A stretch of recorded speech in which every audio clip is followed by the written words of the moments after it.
Boa noite, professor Lei. Então, a gente Boa veio noite, aqui tudo hoje. bem? Tudo bem. Nós vamos conversar um pouquinho hoje a respeito de um plano de ação que eu estou desenvolvendo, tá? Esse trabalho ele precisa ser filmado, como está acontecendo. Obrigada por ter se disponibilizado a participar. E ela faz parte, então, da avaliação do programa de formação em serviço do estágio probatório, tá? Então, no primeiro momento aqui da reunião, a ideia é a gente perceber algumas defasagens de algumas turmas. A maioria dos colegas estão fazendo em relação à SAEP, mas como eu atuo aqui no subsequente, curso técnico em enfermagem, a nossa análise vai ser mais voltada para a questão das notas de algumas turmas que a gente vê que tenha mais defasagem. Então, observando o RCO, que é a ferramenta de avaliação que a gente tem ali, eu consegui, então, a partir de uma análise, ver que a disciplina de estágio, deixa eu ver bem certinho esse aqui, né? Então, o estágio em cuidados de interação em enfermagem 2, a maioria dos alunos, em torno de, deixa eu ver a porcentagem aqui, então, em relação ao estágio, em torno de 41,7% são alunos que estão na média ou abaixo da média, e na disciplina de cuidados e interação de enfermagem, os alunos estão na média de 39,4%, ou na média ou abaixo da média.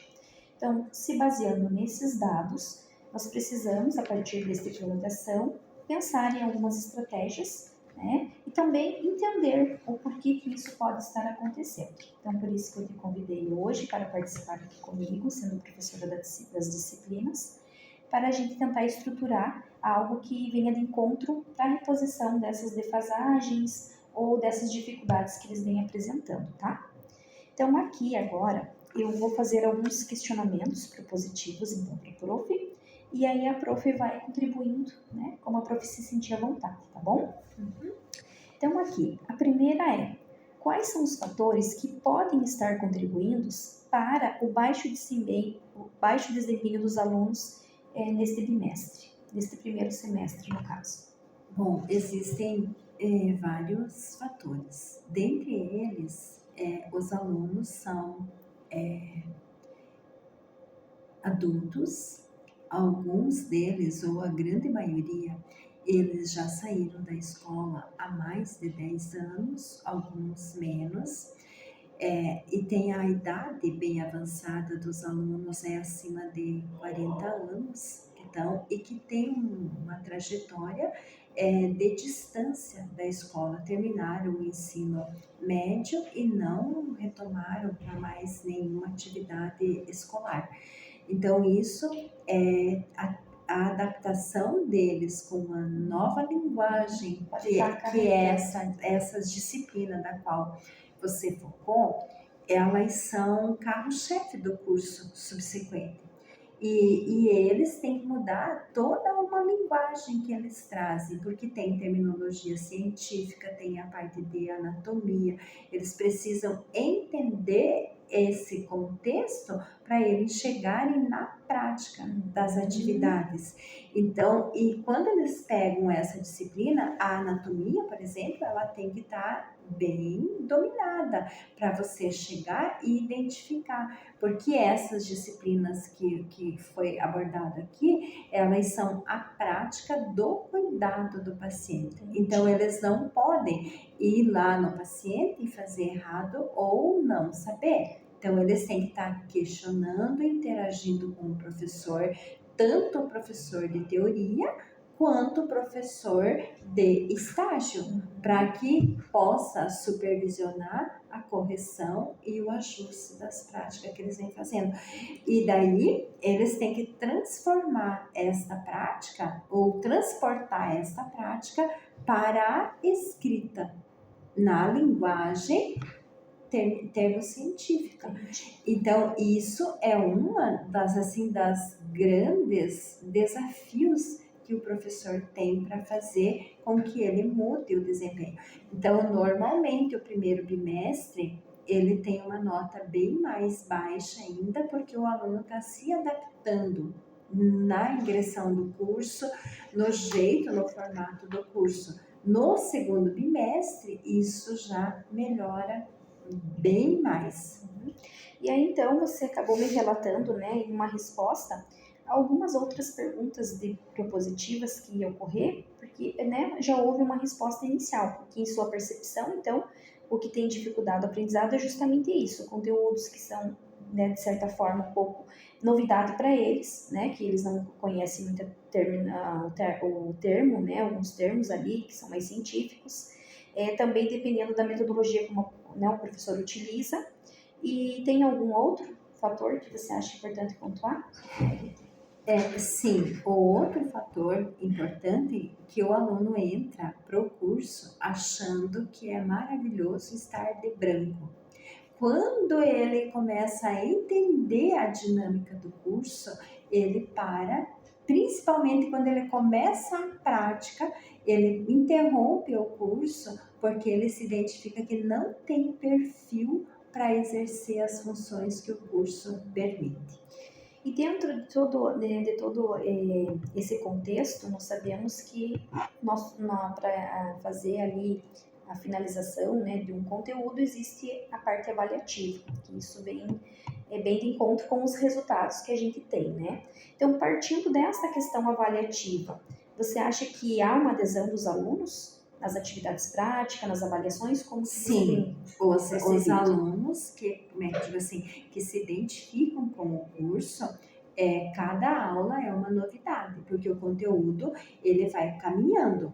E assim, cada aprendizado você vê um novo brilho no aluno, mas aquele aluno que se identificou, aquele aluno que não se identifica com o curso, ele não consegue acompanhar, necessitando de reforço, suporte psicológico, porque é uma mudança de linguagem que ele tem que fazer para ele encarando as situações que ele encontra no dia a dia do campo de estágio.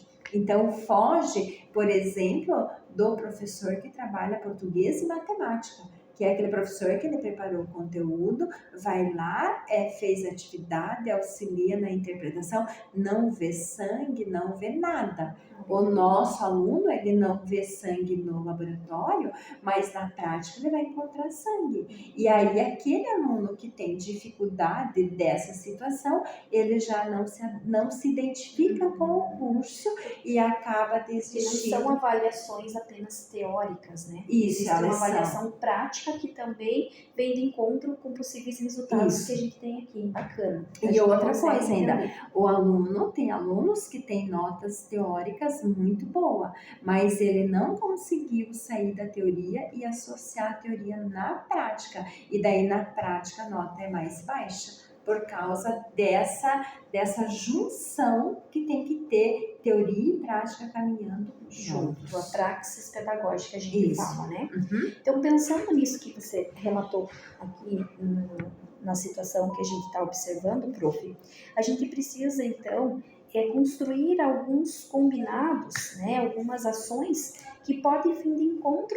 para ajustar, para minimizar, né, essa questão da baixa média ou na média que a gente se encontra hoje. Você teria alguma ideia, assim, do que seria bacana desenvolver ou estar programando para estar desenvolvendo com essa turma?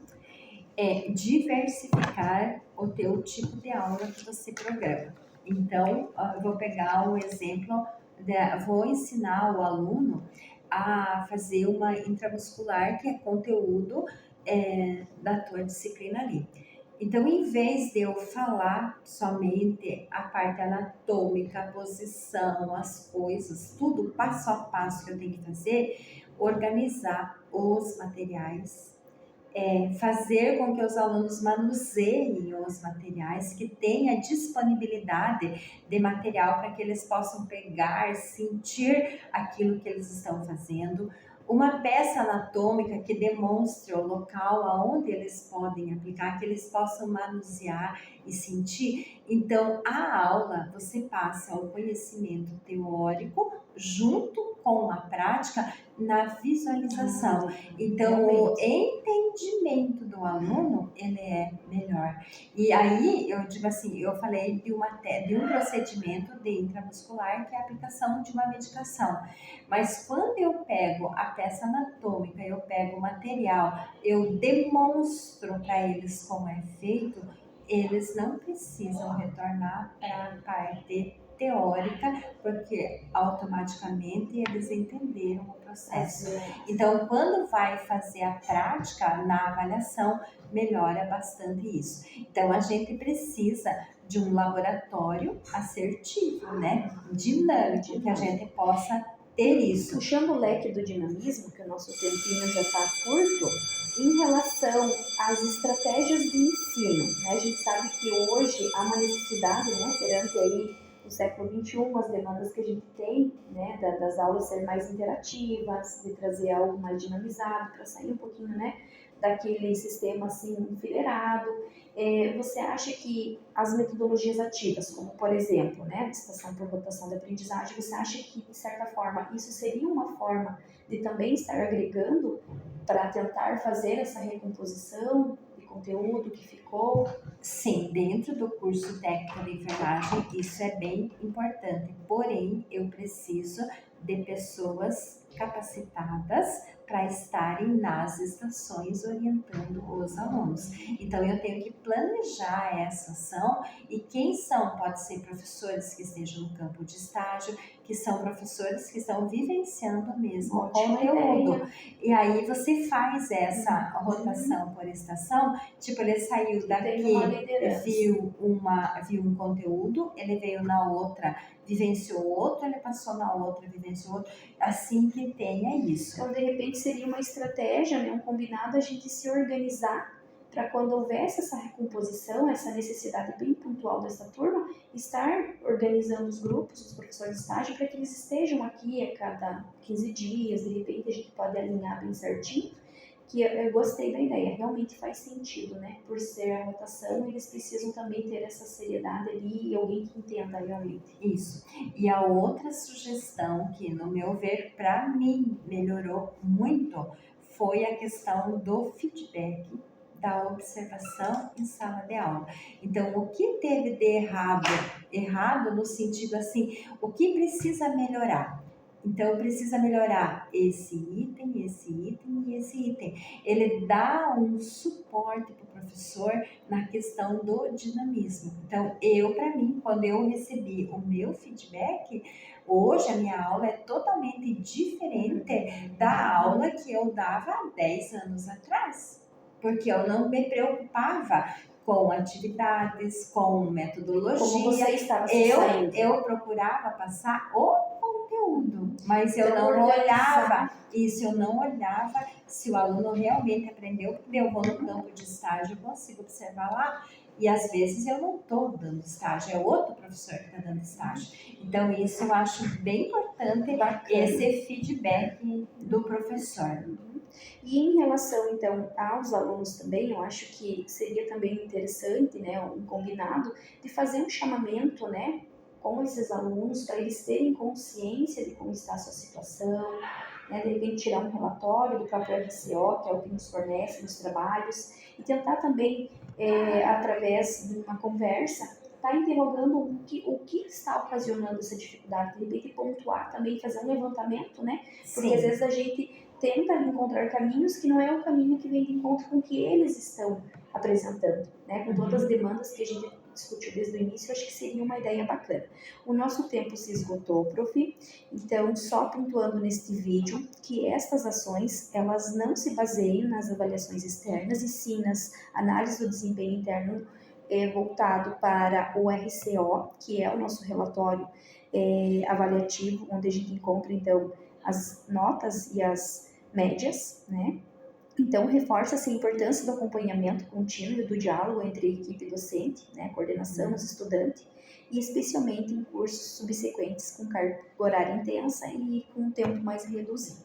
Então, nós finalizamos aqui o nosso vídeo. Eu agradeço a professora Lei. Nosso tempo é mais curto, mas com certeza foi de grande valia para a gente fazer essa troca e principalmente esses combinados. Obrigada a todos. Ok.